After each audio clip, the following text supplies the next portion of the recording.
Today we are going to be looking at coal mining, which was once a very important industry in Scotland. That's right, and we're going to be looking at what life was like for miners back then, the dangers they faced, and the very close-knit communities that grew up around these pits. And at the end, we're going to be listening to and learning a traditional folk song which is connected with mining. Let's go! Perfect.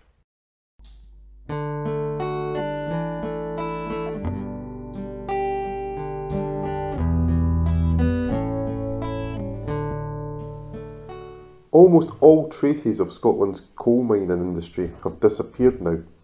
But in these big coal producing regions like Fife and Ayrshire, if you went back 100 years, almost everyone who lived in a mining village or town would be employed by the local pit.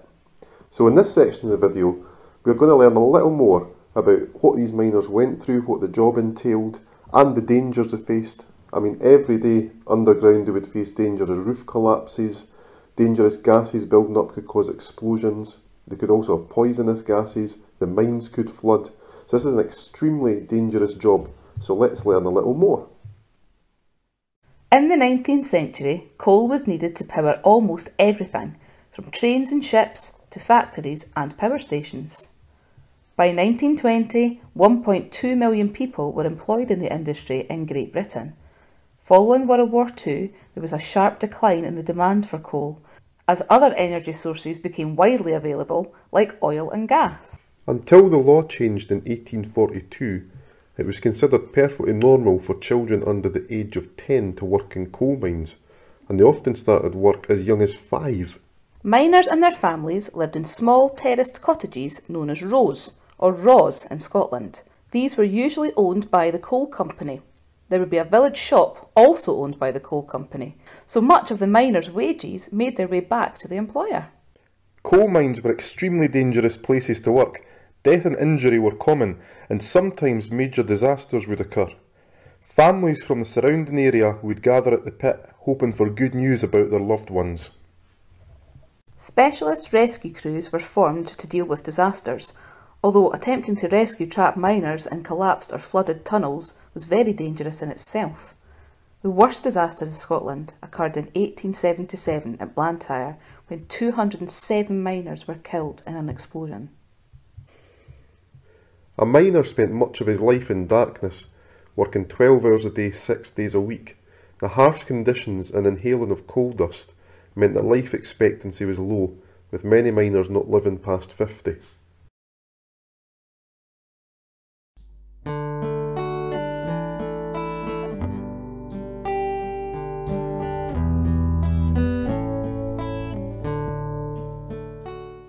So you've taken me out on a lovely walk today, Kev, and you've had me walking through fields, and now I'm pretty sure we're just lost in the woods. I don't think Kev knows where he's going.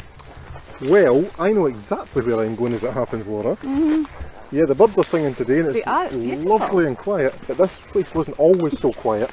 There was once a coal mine where these woods are, and we're walking on a very straight path with an embankment either side that tells us this was once a railway line. And in a few minutes we're going to arrive at a little known location that was actually the scene of one of the worst pit disasters in Fife history.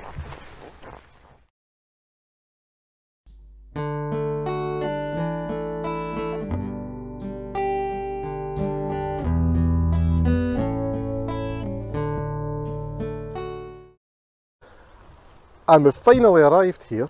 So behind me there's this ancient wooden fence, there's another one just over there, and they surround 2 craters. These craters are more than 100 years old. In fact, they first appeared on August 26th, 1901, when a great disaster unfolded here. A terrible misjudgment led to huge amounts of water and moss rushing into Donnybristle mine and trapping all the miners underground. Desperate rescue efforts took place over the following days, with progress being reported in newspapers all over the world.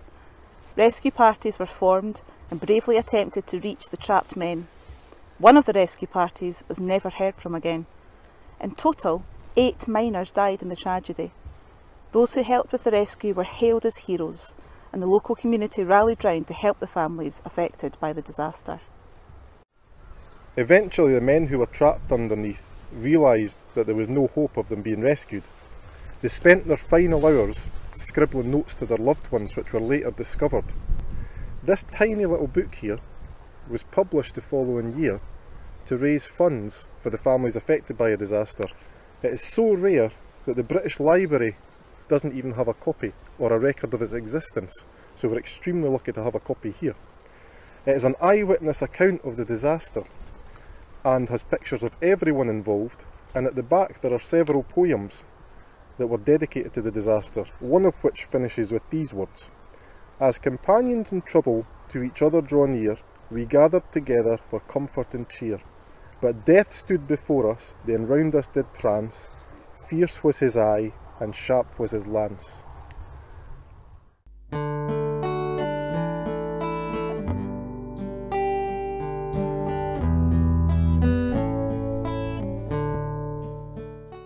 The communities which grew up around the pits were incredibly close, almost like one large family. No better example of this can be found than in the mining village of Fordall, which is where I'm standing right now. Barely anything remains now from the village's heyday, and the miners' rows have long been replaced by modern housing. This ruin behind me was once the village's communal toilet block, and just down the lane here, the engine shed still stands from the railway, although the last train ran in 1946. Images of Fordall village are extremely rare. One theory is that the owners did not allow photography to take place. This seems rather strange, as by all accounts the village was quite an attractive place. The miners and their families took great pride in the appearance of their houses and gardens. The photographs you're looking at just now are among just a handful that exist of the original village. The villagers of Fordall were almost entirely self-sufficient. The village had its own school, its own library, and they even ran their own insurance schemes to take care of families in events of accidents. In fact, they even had their own hearse. It was a hard life for the villagers, but once a year they got to really enjoy themselves with a grand parade and celebrations which would last several days. The highlight of this was the Fordall Ball.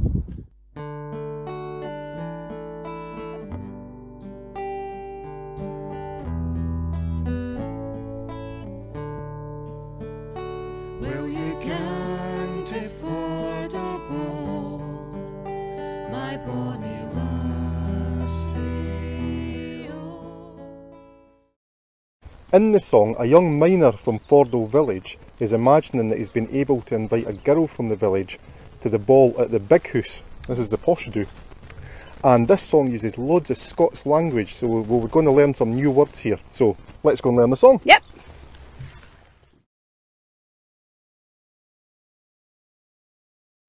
Okay, it's time to learn this song, Fordall Ball. This is a really beautiful old folk tune, and like many folk tunes, the actual melody is older than the song.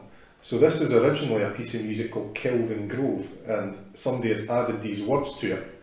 So there's some Scottish words in this first, in the chorus that we'll go over just now.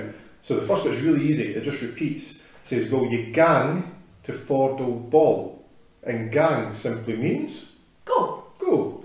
So, will you gang to Fordall Ball, my bonny lassie, oh. We'll try that bit. Yep, let's go for it. So Laura will sing it, and then you can repeat it with me. So the first bit goes, will you gang to Fordall Ball, my bonny lassie, oh. Try that. Will you gang to Fordall Ball, my bonny lassie, oh. Then we have, will you gang to Fordall Ball, my bonny lassie, oh. Will you gang to Fordall Ball, my bonny lassie, oh. So it's only the very, very end that's different. We'll try the whole thing. Let's go for that. Ready? Will you gang to Fordall Ball, my bonny lassie, oh. Will you gang to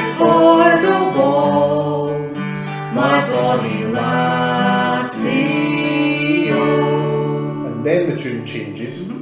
So now we've got a bit of a strange line to sing. Gin, you'll gang to fordle ball. So that word you can see there is pronounced gin. Not gin. Not gin. And gin simply means if in Old Scots. So it's if you'll go to fordle ball. So it says, gin you'll gang to fordle ball, I would dress ye like a doll. So she'll be beautifully dressed. You've got a nice pretty dress. I'd go to the ball. Yes. I like dressing up. And then the final two lines say, you'd be the flower among them all. The flower is simply The flower. the flower, so she'd stand out even amongst all the posh people. Because remember, this is a non-posh person Yeah. who's the posh person's ball, isn't it? My Bonnie Lassie O just finishes with that. Like So we'll that. try this, so the tune changes a bit here. Gin you gang to fordle ball, I would dress you like a doll. Try that bit. Ready, 2, 3. Gin you gang to fordle ball, I would dress you like a doll. You'd be the flower among them all, my bonny lassie. Ready, 1, 2, 3. You'd be the flower among them all, my bonny lassie O. I think we're ready to try the whole I think we chorus. are. And that little wee hiccup that you do at the end, that's quite typically Scottish, isn't it? Lassie O. Nice wee Scottish technique there. So let's try the whole chorus. Ready? Here we go. Will you gang to fordle ball, my bonny lassie O? Will you gang to fordle ball, my bonny lassie O? Gin you'll gang to fordle ball, I would dress you like a doll. You'd be the flower among them all, my bonny lassie O. Okay, so we're on to the second part of this song now. So the tune here is exactly the same. Exactly the same melody we're singing. The words are completely different. So we would class... My Bonnie Lassie O. Yeah, so would we class this as the verse, even though the tune's the same, but the words are different maybe? That's As correct. we go back and we do the chorus again, don't we? Yeah. And we began. So this starts with, there will be lords and ladies there, my Bonnie Lassie O. So this is the big posh house that they're going to be going to. So this is high society. The upper classes of the Just like us, posh people. So it says, there will be lords and ladies there, my Bonnie Lassie O, with powdered wigs and scented hair, my Bonnie Lassie O. So Laura might know more about this. So in these old days, powdered wigs means powdered wigs.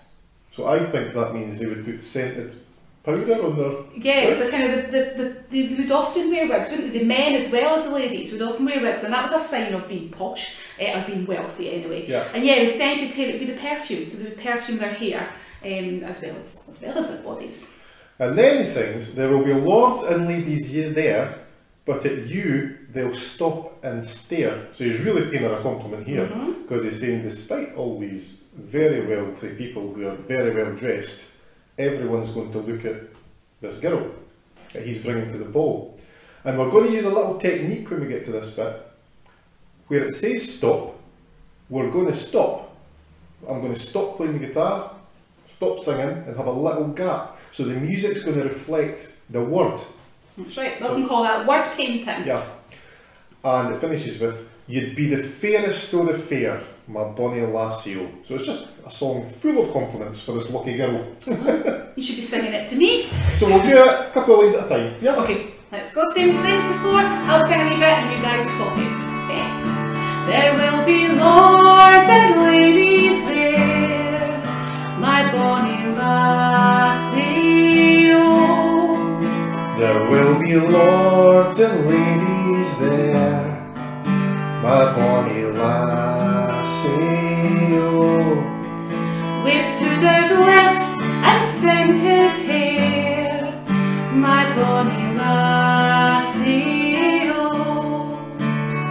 powdered wicks and scented hair, my bonny lassie, oh. There will be lords and ladies there, but at you they'll stop and stare. Let's try that with that wee stop. There will be lords and ladies there, but at you they'll stop and stare. You'd be the fairest o' the fair, my bonny lassie, oh. You'd be the Fairest o' the fair, my bonny lassie, oh. Lovely. And then we simply sing the first part of the song we'll learn again, and that is it. So, you can listen to the backing track now, the words will come up, and you can have a go at singing along. Good luck! Have fun.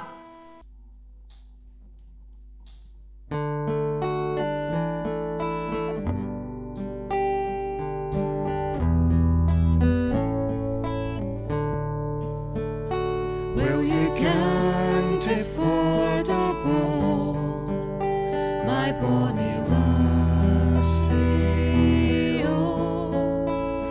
Well, you can't afford a ball, my bonny lassie, oh.